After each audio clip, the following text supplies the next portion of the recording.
Welcome back. Millions of Americans who are struggling to pay rent and some even being forced out on the streets are getting a temporary reprieve. Yeah, actually, the federal eviction moratorium has now been extended another 60 days, and one Hudson Valley congressman was a big part of making that happen. News 12's Michelle Brown has that story. I'm fighting for a world in which housing is secured as a right.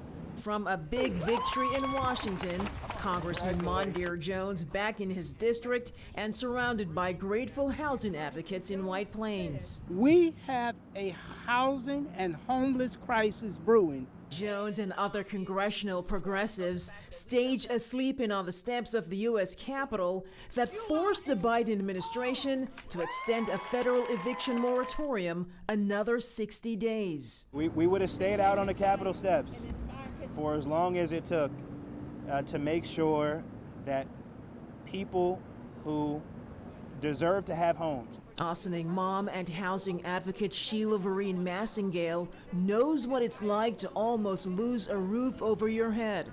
It happened to her when a landlord found out about her advocacy work. He tried to force me out of my apartment. Actually, he evicted me. We can't work! Experts say the financial fallout from COVID-19 is making it tougher for millions of families to stay in their homes. I personally hear the stories from people who lost their family's primary breadwinner to COVID and now live in fear that they will get evicted out of their homes with nowhere to go.